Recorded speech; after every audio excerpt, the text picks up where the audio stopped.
ओम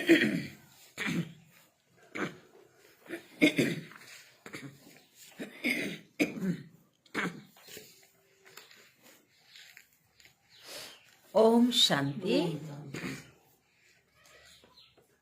आज हम मीठे प्यारे बाबा की मधुर ईश्वरीय महावाक्य साकार मुरली सुनेंगे 6 जनवरी 2025 की। तो आज बाबा कह रहे हैं कि संगम युग मौजों का युग है, इसलिए क्या करना है, सदा रूहानी मौज में रहना है, ईश्वरीय मिलन की मौज में रहना है। तो जितने मौज में रहेंगे ना, रूहानी मौज में, तो बाबा कहते हैं मूंझेंगे नहीं। बाबा ने कहा कि आप बच्चों को क्या करना है, आप बच्चों को जब भी छुट्टी मिले तो बाबा की याद में रहने का व्रत लेना है ना। लोग तो अनेक प्रकार की व्रत लेते हैं, लेकिन हमें ये व्रत लेना है कि सारा दिन हमें बाबा की याद में रहना है। जो भी मित्र संबंधी हैं, बड़े प्यार से, नम्रता से बाबा का परिचय उन्हें देना है। तभी हम सुनते हैं आज के ईश्वरीय महावाक्य को। आज की मुरली का सार। मीठे बाबा कहते हैं, मीठे बच्चे, तुम्हारा एक एक बोल बहुत मीठा, फर्स्ट क्लास होना चाहिए। तुम्हारा एक एक बोल बहुत मीठा, फर्स्ट क्लास होना चाहिए। जैसे बाप दुख हरता सुख करता है, जैसे बाप दुख हरता सुख करता है, ऐसे बाप समान सबको सुख दो। ऐसे बाप समान सबको सुख दो।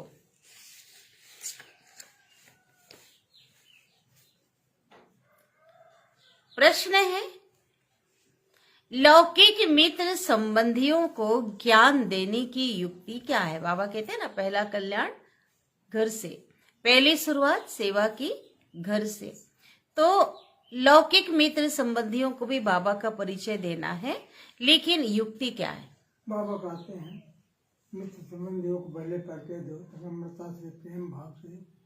और बाबा बोलते हैं कि मुस्कुराते हुए उनसे बात करो।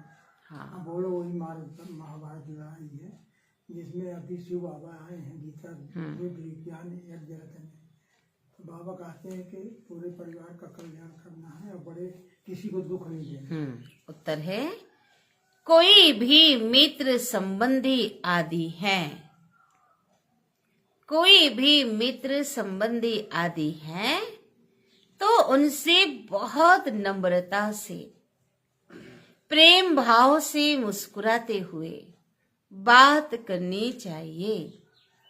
तो उनसे बहुत नम्रता से, प्रेम भाव से मुस्कुराते हुए बात करनी चाहिए।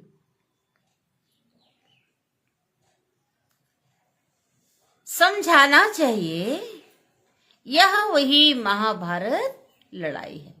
कौन सी लड़ाई? जो 5000 वर्ष पहले लगी थी और जिसका महाभारत में क्या है, वर्णन है ना, ऐसा बता सकते हैं। यह वही महाभारत लड़ाई है। बाप ने रुद्र ज्ञान यज्ञ रचा है। परमात्मा बाप ने रुद्र ज्ञान यज्ञ रचा है। मैं आपको सत्य कहता हूँ, क्या बोल रहा है, मैं आपको सत्य कहता हूँ कि भक्ति आदि तो जन्म जन्मांतर की, भक्ति आदि तो जन्म जन्मांतर की, अब ज्ञान शुरू होता है। अब ज्ञान शुरू होता है। जब मौका मिले तो बहुत युक्ति से बात करो।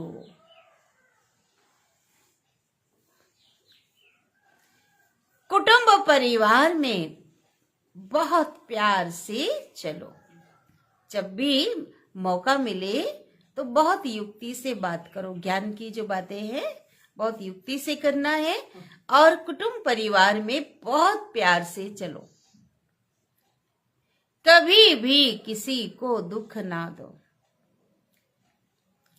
और दुख देने के लिए बाबा कौन से श्रीमत देते? मनसा वाचा कर्मणा, कभी भी दुख ना दो। गीत बजा है, आखिर वह दिन आया आज जिसका था हमें इंतजार। ओम शांति। जब कोई गीत बजता है तो बच्चों को अपने अंदर उसका अर्थ निकालना चाहिए। सेकंड में अर्थ निकल सकता, अगर उस पर विचार करें तो हर एक गीत का जो भावार्थ है वो निकल सकता है। यह बेहद के ड्रामा की बहुत बड़ी घड़ी है। भक्ति मार्ग में मनुष्य पुकारते भी हैं। जैसे कोर्ट में केस होता है ना, कोर्ट में केस होता है तो कहते हैं कब सुनवाई हो, कब बुलावा हो और हमारा केस पूरा हो। जिनका ऐसा कोर्ट में केस अटका हुआ होता है, बार बार उनको जाना आना पड़ता, भटकना पड़ता, तो उनको क्या लगता है कि कब हमारा बुलावा हो, कब हमारा केस सुलझे, कब सुनवाई हो। तो बच्चों का भी केस है। बाबा कहते बच्चों का भी केस है। कौन सा केस और किसके प्रति केस किया है बच्चों ने, बताओ? रावण ने तुमको बहुत दुखी बनाया है, इसलिए केस किया है बच्चों ने। तुम्हारा केस दाखिल होता है बड़े कोर्ट में। सबसे बड़ा सुप्रीम कोर्ट कौन सा है? भगवान का कोर्ट। जज वही है ना बाबा। मनुष्य पुकारते रहते हैं ना, बाबा आओ, आ करके हमको दुखों से छुड़ाओ। एक दिन सुनवाई जरूर होती है। कब से केस किया था? द्वापर काल से। और जज अभी आया, हाँ अभी सुनवाई होती है। बाप सुनते भी हैं और ड्रामा अनुसार आते भी हैं, बिल्कुल पूरे एक्यूरेट टाइम पर। उसमें एक सेकेंड का भी फर्क नहीं पड़ सकता। भगवान के आने में एक सेकेंड का फर्क नहीं। बेहद की घड़ी कितनी एक्यूरेट है।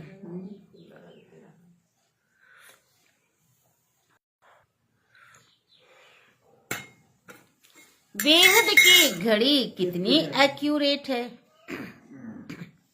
यहाँ तुम्हारे पास यह छोटी घड़ियां भी एक्यूरेट नहीं चलती है। कभी आगे पीछे होती, कभी बंद हो जाती, लेकिन ये सृष्टि रूपी घड़ी एक्यूरेट है। यज्ञ का हर कार्य भी एक्यूरेट होना चाहिए, सही समय पर, युक्ति से। बाबा कहते काम भी कैसा होना चाहिए? युक्ति से, एक्यूरेट। यहाँ तुम्हारे अच्छा घड़ी भी एक्यूरेट होनी चाहिए। बाप तो बड़ा एक्यूरेट है, अपने ठीक टाइम पे आता, ना आगे ना पीछे। सुनवाई बड़ी एक्यूरेट होती है। कल्प कल्प के संगम पर एक्यूरेट टाइम पर आते हैं। तो बच्चों की अब सुनवाई हुई, बाबा आया हुआ है। अभी तुम सबको समझाते हो, आगे तुम खुद ही नहीं समझते थे, तो समझाएंगे कहाँ कि कौन दुख देता है और कौन हमें सुख देता। अभी बाप ने समझाया है। रावण राज्य शुरू होता है द्वापर से। तुम बच्चों को मालूम पड़ गया है कि बाबा कल्प कल्प के संगम युग में आते हैं। यह है बेहद की रात। शिव बाबा बेहद की रात में आते हैं। बेहद की रात कब से शुरू हुई? द्वापर से। श्री कृष्ण की बात नहीं है कि कहते हैं ना गीता में जो वर्णन है, धर्म ग्लानि के समय में आता हूँ, बाबा कहते उनकी बात नहीं है। जब घोर अंधियारे में अज्ञान नींद में सोए रहते हैं, तब ज्ञान सूर्य शिव बाप आते हैं। बच्चों को दिन में ले जाने के लिए नींद से जगाते हैं और दिन में ले जाने के लिए पुरुषार्थ कराते हैं। कहते हैं मुझे याद करो, क्योंकि पतित से पावन बनना है। पावन बनने की और दूसरी कोई युक्ति नहीं है। बाप ही पतित पावन है। वह जब आए तब तो सुनवाई हो ना। अब तुम्हारी सुनवाई हुई है। शिव बाबा कहते हैं मैं आया हूँ पतितों को पावन बनाने के लिए। पावन बनने का तुमको मैं कितना सहज उपाय बताता हूँ। कोई कर्म कांड नहीं है ना, कोई मुश्किलात नहीं। बाबा कहते कितना सहज उपाय बताता हूँ, बस माँ में कम याद करो। हाँ, मुझे याद करो। आजकल तो देखो साइंस का कितना जोर है, एटॉमिक बम्स आदि का कितना जोर से आवाज होता। तुम बच्चे साइलेंस के बल से, शांति की शक्ति से साइंस पर जीत पाते हो। साइलेंस को योग भी कहा जाता। हमारा योग है कैसा? साइलेंस। आत्मा परमात्मा बाप को याद करती है, बाबा आप आओ तो हम भी आपके पास शांति धाम में जाकर निवास करें। तो तुम बच्चे इस योग बल से, साइलेंस के बल से साइंस पर जीत पाते हो, शांति का बल प्राप्त करते हो। साइंस से ही यह सारा विनाश होने का है। साइंस से कोई शांति स्थापन नहीं होनी है। साइंस से क्या होना है? विनाश। साइलेंस से तुम बच्चे विजय पाते हो। आज बाबा ने कहा ना, योग माना साइलेंस। तो योग बल से तुम बच्चे क्या करते? विजय प्राप्त करते हो। बाहुबल वाले कभी भी विश्व पर जीत पा नहीं सकते। यह पॉइंट्स भी तुमको प्रदर्शनी में लिखनी चाहिए, है ना। क्या लिखनी चाहिए? कि योग बल से ही विश्व पर विजय प्राप्त कर सकते, बाहुबल से कभी भी नहीं कर सकते।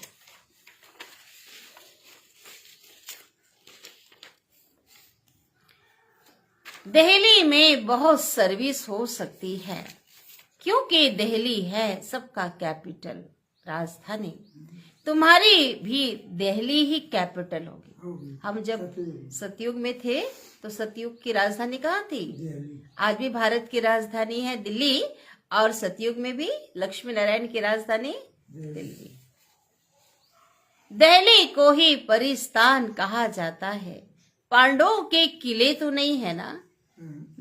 किले तब बांधा जाता है, कब बताओ? हाँ, जब दुश्मन चढ़ाई करते हैं, है ना। सुरक्षा के लिए क्या बनाया जाता है? पूरे किले बनाए जाते हैं। तुमको तो किले आदि की दरकार नहीं, पूरी सुरक्षा के लिए बनाते हैं ना चारों ओर।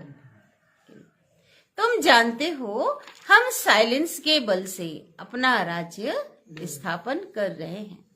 उन्हों की है आर्टिफिशियल साइलेंस, तुम्हारी है रियल साइलेंस, सच्ची शांति। ज्ञान का बल शांति का बल कहा जाता है ना। नॉलेज है पढ़ाई, पढ़ाई से ही बल मिलता है। पुलिस सुपरिटेंडेंट बनते हैं ना, तो कितना बल रहता है। एसपी वगैरह जो बनते हैं ना, पुलिस अधीक्षक, पुलिस अधीक्षक कहते हैं ना, अधिकारी, बड़े पुलिस के अधिकारी सब बनते हैं, कितना बल रहता है। वह सब है जिस्मानी बातें। दुख देने वाली तुम्हारी हर बात रूहानी है। जिस्मानी देने वाली बातें दुनिया में क्या है? सभी जिस्मानी दुख देने वाली बातें, और तुम्हारी हर बात रूहानी है। तुम्हारे मुख से जो भी बोल निकलते हैं, है ना, ज्ञान के बोल, किसी को बाबा का परिचय देना है तो एक एक बोल ऐसे फर्स्ट क्लास मीठे हों जो सुनने वाला खुश हो जाए। बाबा जो मीठे मीठे ज्ञान रत्न देते हैं उसको उसी ढंग से बहुत प्यार से, नम्रता से समझाना है। जैसे बाप दुख हरता सुख करता है, ऐसे तुम बच्चों को भी सबको सुख देना है। कुटुंब परिवार को भी दुख आदि ना हो, माना आप बच्चों के द्वारा ना हो।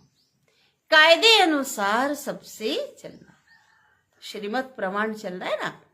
श्रीमत क्या कहती? सबको सुख दो। बड़ों के साथ प्यार से चलना है।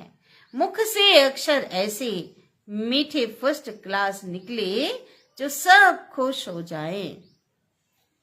बोलो, शिव बाबा कहते हैं मन मना भव, ऊंचे ते ऊंच मैं हूं।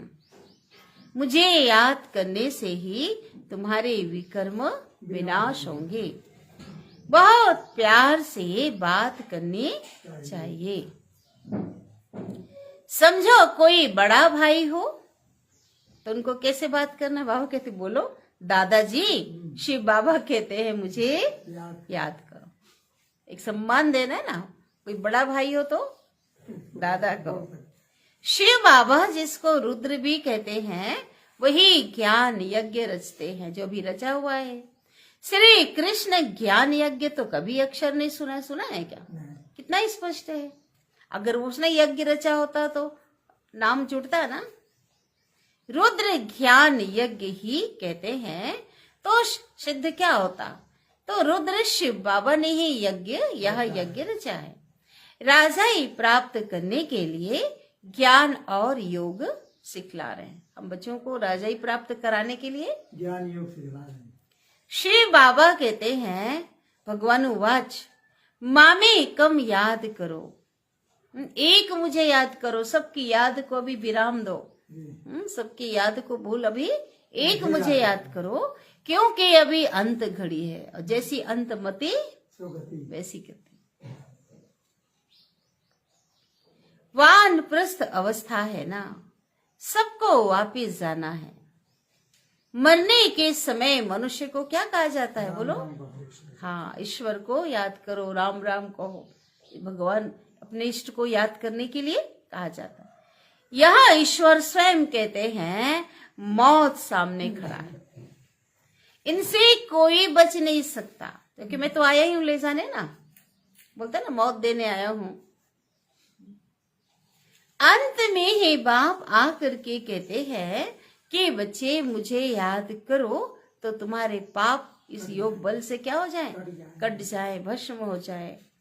इनको याद की अग्नि कहा जाता, अग्नि का काम करती है। हाँ, शिव बाप गारंटी करते हैं कि मुझे याद करेंगे तो इससे तुम्हारे पाप दग्ध होंगे। भगवान गारंटी कर रहा है, भस्म हो जाएंगे। वो भी कब के पाप? जन्म जन्म। इनको याद की अग्नि कहा जाता है। विकर्म विनाश होने का, पावन बनने का इस याद के सिवाय दूसरा और कोई उपाय नहीं है। पापों का बोझा सिर पर चढ़ते चढ़ते, खाद पड़ते पड़ते सोना 9 कैरेट का हो गया। कहाँ 24 कैरेट और कहाँ अभी 9 कैरेट का। 9 कैरेट के बाद मुलम्मा कहा जाता है, एकदम बना नकली अशुद्धि। हाँ, 9 के बाद 9 ही हो जाता है। मुलम्मा माना जो बहुत कचरा शुद्धि होती है ना उसके अंदर। अभी फिर 24 कैरेट कैसे बने, आत्मा प्योर कैसे बने, इसके लिए बाबा हमें समझा नहीं देते। प्योर आत्मा को जेवर भी प्योर मिलेगा, जैसा सोना वैसे जेवर। आत्मा को हम 24 कैरेट सोने की तरह बनाते हैं तो शरीर भी कंचन का या कितना दिव्य सुंदर शरीर मिलेगा। कोई मित्र संबंधी आदि हैं तो उनसे बहुत नम्रता से, प्रेम भाव से मुस्कुराते हुए बात करनी चाहिए, समझाना चाहिए। यह तो वही महाभारत लड़ाई है, यह रुद्र ज्ञान भी है। बाप द्वारा हमको सृष्टि के आदि मध्य अंत की नॉलेज मिल रही है और ये नॉलेज और कहीं भी मिल ना सके। उनको कहना है मैं आपको सत्य कहता हूँ या सत्य कहती हूँ।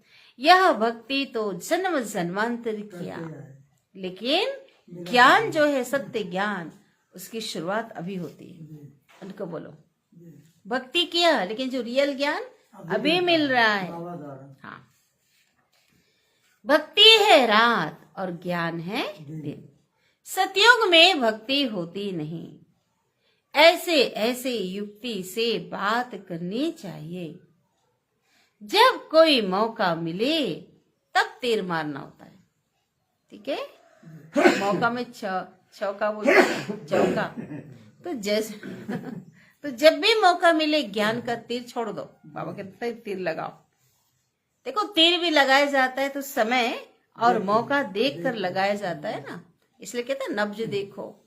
तो समय और मौका देखकर ज्ञान का तीर छोड़ दो सामने वाले को, घायल करो।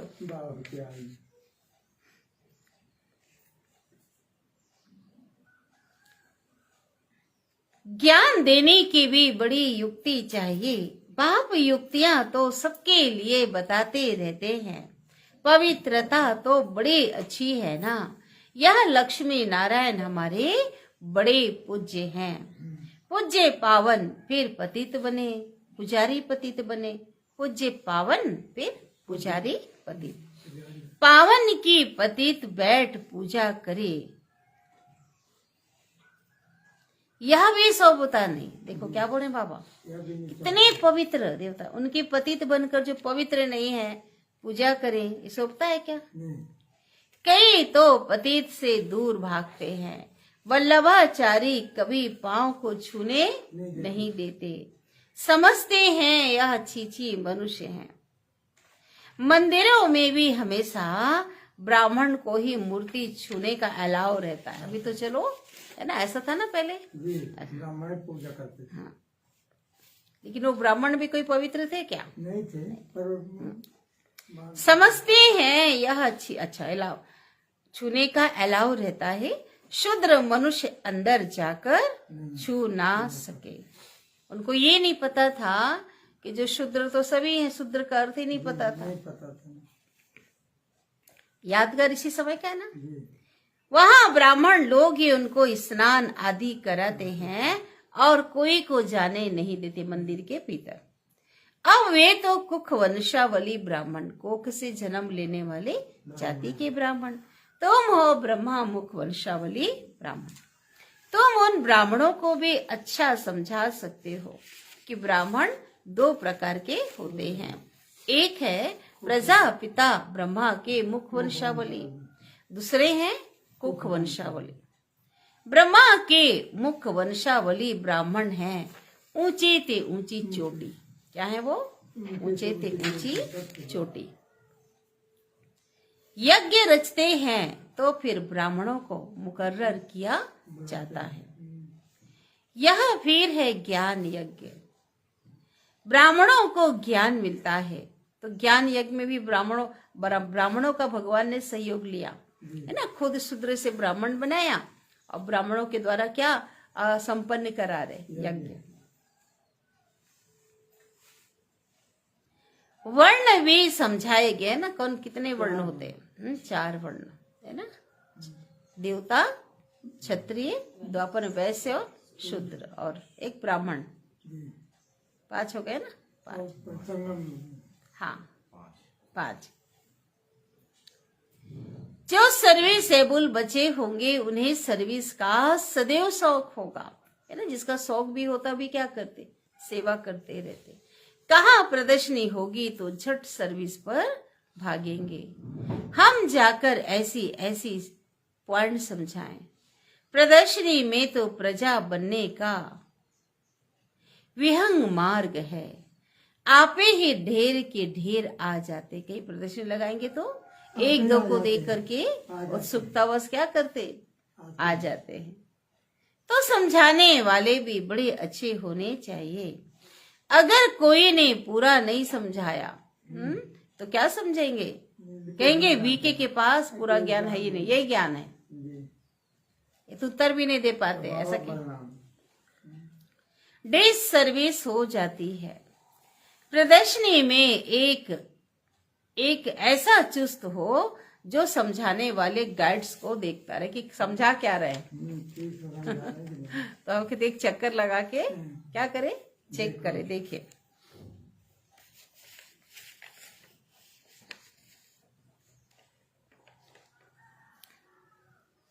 तो कोई बड़ा आदमी है तो उसको समझाने वाला भी ऐसा देना चाहिए। कम समझाने वाले को उस समय क्या करो? हटा देना चाहिए। सुपरवाइज करने वाला एक अच्छा होना चाहिए। तुमको तो महात्माओं को भी बुलाना है। तुम सिर्फ बतलाते हो कि बाबा ऐसे कहते हैं। वहां ऊंचे ते ऊंच भगवान है, वही रचयिता बाप है, बाकी सब है उनकी रचना। वर्षा तो पिता से मिलेगा, बाप से मिलेगा। भाई को भाई से वर्षा क्या मिलेगा? भाई क्या वर्षा देगा?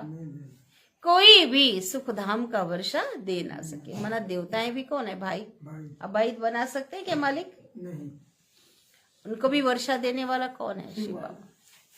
वर्षा देते ही है बाप, सर्व का सदगति करने वाला एक ही बाप है, उनको याद करना है। खुद बाप खुद आकर गोल्डन एज बनाते हैं। ब्रह्मा तन से स्वर्ग स्थापन करते हैं। शिव जयंती मनाते भी हैं, परंतु वह क्या करते हैं?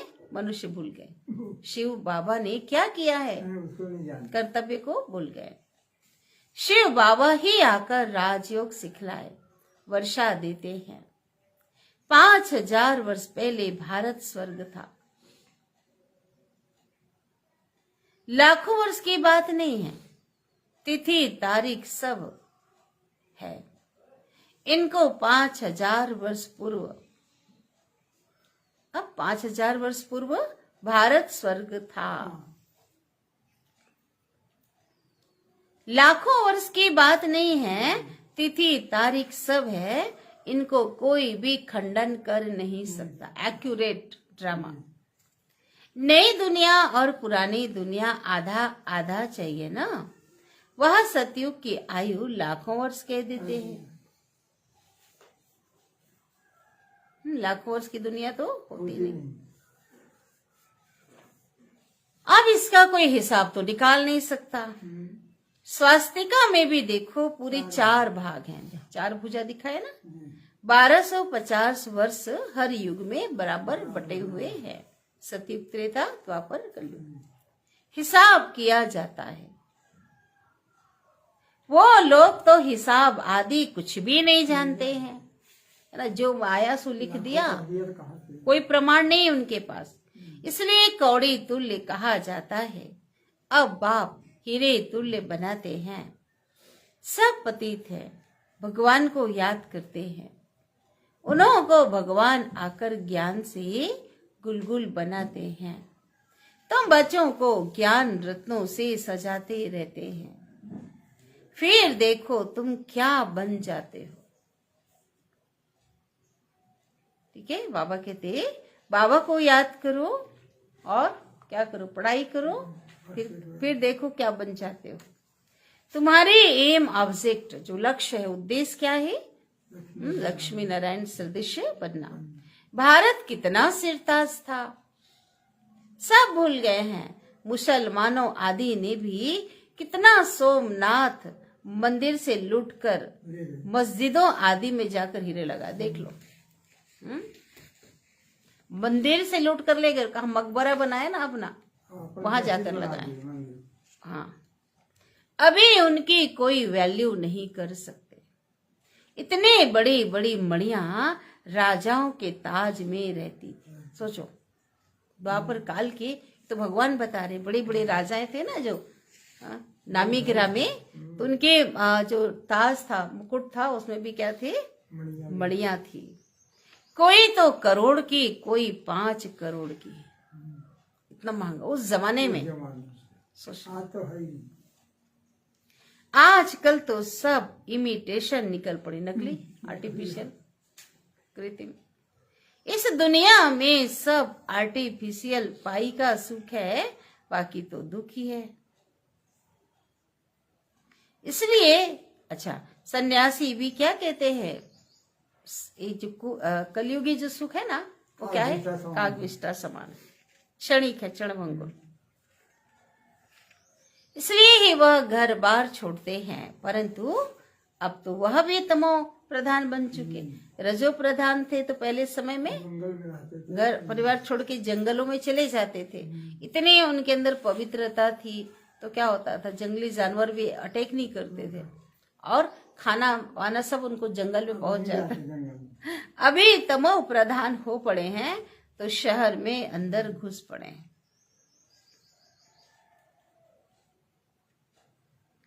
परंतु अब किसको सुनाए? राजा रानी तो कोई है ही नहीं, कोई भी मानेगा नहीं। किसी को समझाओ तो कोई मानेगा नहीं। क्या कह देंगे? सबके अपनी अपनी मत है, जैसे इसी ब्रह्मा कुमारियों की अपनी मत है। मत है, हाँ। कौन मानेगा? जो जो स्कूल का हो। के होंगे। संकल्प की भी सृष्टि है ना। अब तुम जो चाहे सो करे। अब तुम बच्चों को बाप गुप्त रीति से पुरुषार्थ कराते हैं। तुम कितना सुख भोगते हो। बाबा कहते कितना सुख भोगते हो। दूसरे धर्म भी पिछाड़ी में जब वृद्धि को पाते हैं तब लड़ाइयां आदि खिटपिट होती है। पौना समय में तो सभी सुखी से सुख से रहते हैं।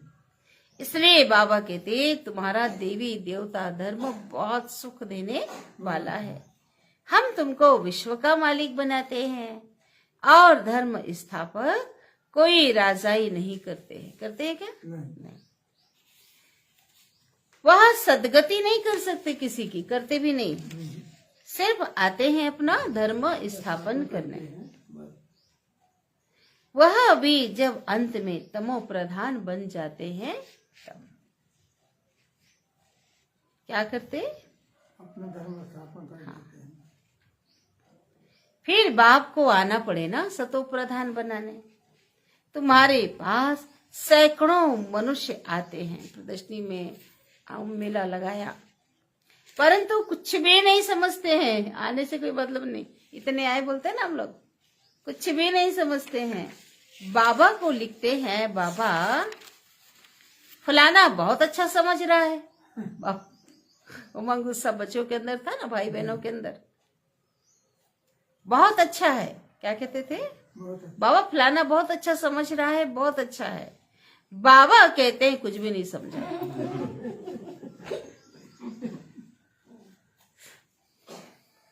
अगर समझ जाए बाबा आया हुआ है, विश्व का मालिक बना रहे हैं, बस उसी समय मस्ती चढ़ जाए, फौरन टिकट लेकर यह भागे। परंतु ब्राह्मणी की चिट्ठी तो जरूर लानी पड़े। बाप से मिलने के नियम बनाए ना सेंटर। बाप को अगर कोई पहचान जाए ना तो बिगर मिले उनसे रह भी ना सके, एकदम नशा चढ़ जाए। जिन्हें ये नशा चढ़ा हुआ होगा, जिन्हें नशा चढ़ा हुआ होगा, उनके अंदर में बहुत खुशी रहेगी। नशे से खुशी। उनकी बुद्धि मित्र संबंधियों आदि में नहीं भटकेगी, परंतु बहुतों की भटकती है। तो जरूर उन्हें नशा नहीं होगा। गृहस्थ व्यवहार में रहते कमल फूल समान पवित्र बनना है और शिव बाबा की याद में रहना। कितना सहज है। वो कहते बहुत सहज है। जितना हो सके आप बच्चों से जितना हो सके ज्यादा से ज्यादा क्या करो, बाप को याद करते रहो। जैसे ऑफिस से छुट्टी लेते हैं, वैसे धंधे से भी छुट्टी पाकर 1-2 दिन याद की यात्रा में बैठ जाओ। जब भी काम धंधा करते हैं ना, छुट्टी ले लो 1-2 दिन और याद करो। घड़ी घड़ी याद में बैठने के लिए सारा दिन व्रत रख लेता हूँ। कौन सा व्रत? याद करने का। बाप को याद करने का तो कितना जमा हो जाएगा। विकर्म भी विनाश होंगे। बाप की याद से ही सतो प्रधान बनना है ना। सारा दिन योग पूरा हो, पूरा ऐसा तो कोई किसी का लग भी ना सके। निरंतर योगी कोई बन जाए अभी नहीं ऐसा। माया जरूर विघन डालती है। फिर भी पुरुषार्थ करते रहो। पुरुषार्थ करते करते आखिर क्या होगा? विजय को पा लेंगे। बस आज सारा दिन बगीचे में बैठ के बाबा को याद करता हूँ, ऐसा धुन लग जाए कभी।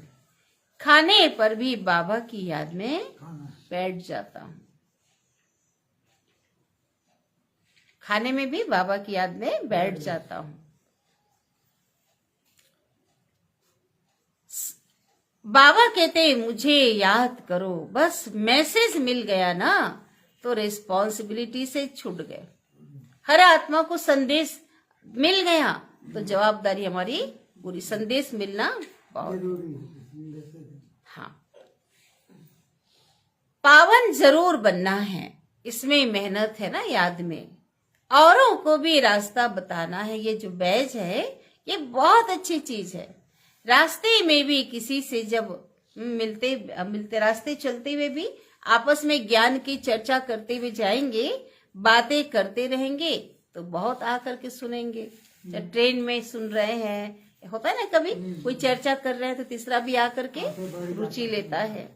अच्छा है ना, बाबा कहते हैं मुझे याद करो, ये मैसेज सबको दे दो, तो सोचो हम जवाबदारी से छूट गए। जवाबदारी पूरी है ना, हर एक को मैसेज देना है, अभी बहुत बड़ी जिम्मेवारी है। अच्छा, मीठे मीठे सिकिलधे बच्चों प्रति माता पिता बाप दादा का याद प्यार और गुड मॉर्निंग। रूहानी बाप के रूहानी बच्चों को नमस्ते, और हम रूहानी बच्चों की रूहानी माता पिता बाप दादा को याद प्यार, गुड मॉर्निंग और नमस्ते। शुक्रिया बाबा, शुक्रिया, आपका दिल से। पहली पॉइंट धारणा की,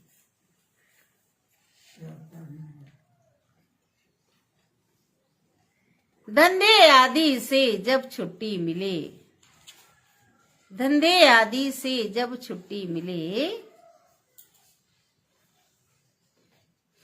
तो याद में रहने का व्रत लेना है।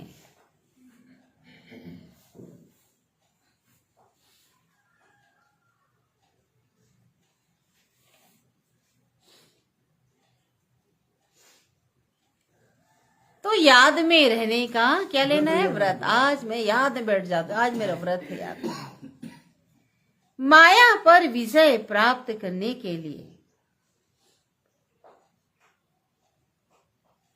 याद की मेहनत करनी है। व्रत माना जैसे होता है ना, 1 घंटे का व्रत नहीं होता है, व्रत सारा दिन का होता है।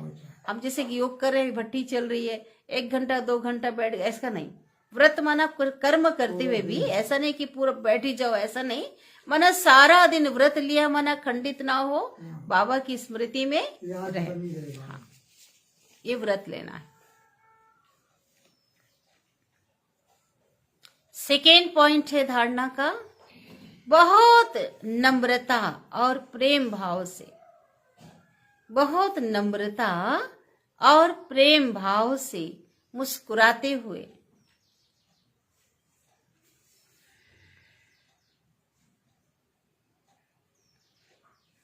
मित्र संबंधियों की सेवा करनी है। मित्र संबंधियों की सेवा करनी है।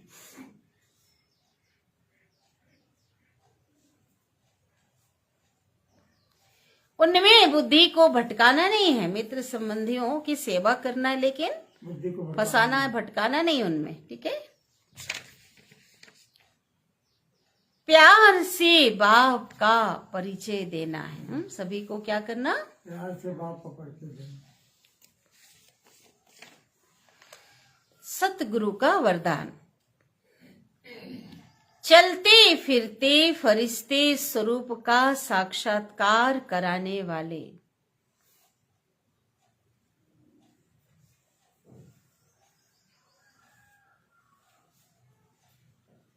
चलते फिरते फरिश्ते स्वरूप का साक्षात्कार कराने वाले साक्षात्कार मूर्त भव, साक्षात्कार मूर्त भव।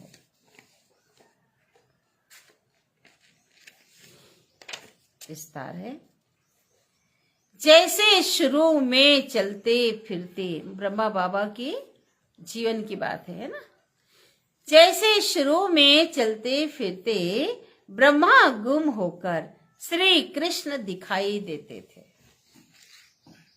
तो बाबा जिस नशे में रहते थे ना, है ना, फरिश्ते स्वरूप में, तो वो नशा कभी, हाँ, कभी प्रिंस के नशे में रहते थे तो वो दिखाई, नारायणी नशे में तो नारायण दिखाई देता था। तो ब्रह्मा गुम होकर श्री कृष्ण दिखाई देते थे। इसी साक्षात्कार ने सब कुछ छुड़ा दिया।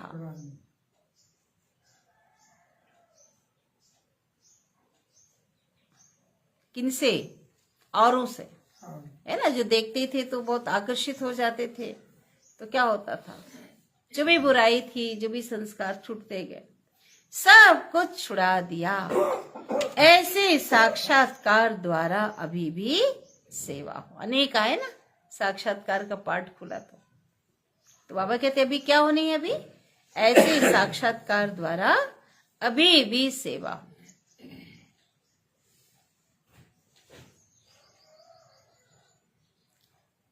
जब साक्षात्कार से प्राप्ति होगी,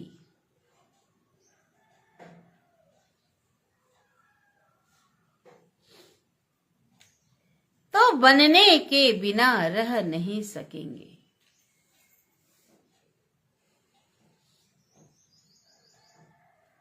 तो बनने के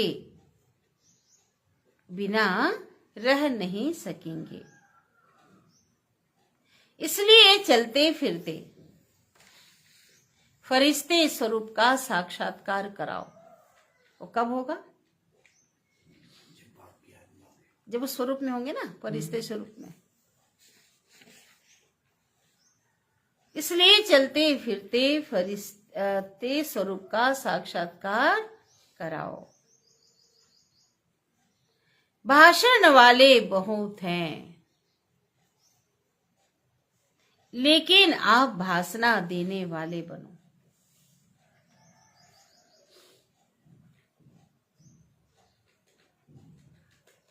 भाषण वाले बहुत हैं, लेकिन आप अनुभव कराने वाले, भाषणा देने वाले बनो।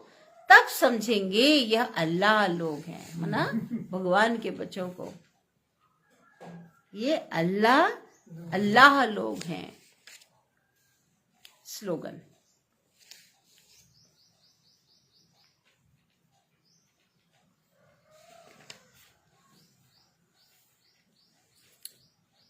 सदा रूहानी मौज का अनुभव करते रहो।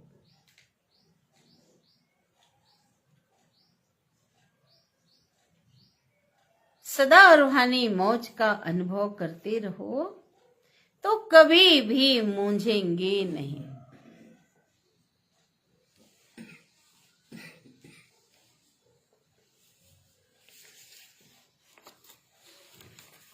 मौज में रहेंगे तो नहीं मूंझेंगे। अव्यक्त इशारे। अब अपने दिल की शुभ भावनाएं,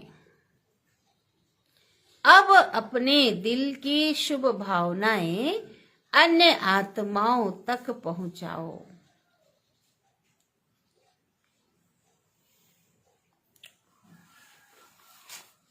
साइलेंस की शक्ति को प्रत्यक्ष करो।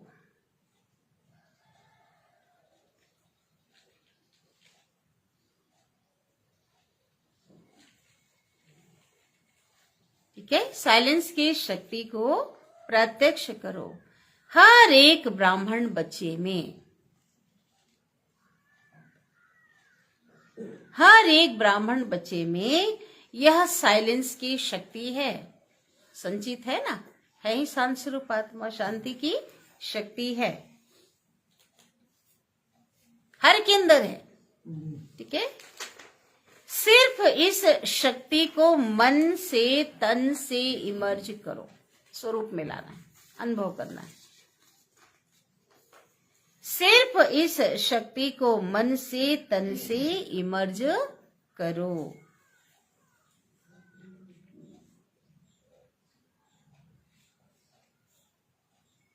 क्या करो? इमर्ज करो। 1 सेकेंड में मन के संकल्पों को एकाग्र कर लो। 1 सेकेंड में मन के संकल्पों को क्या करो? एकाग्र कर लो। तो वायुमंडल में साइलेंस की शक्ति के प्रकंपन फैलते रहेंगे।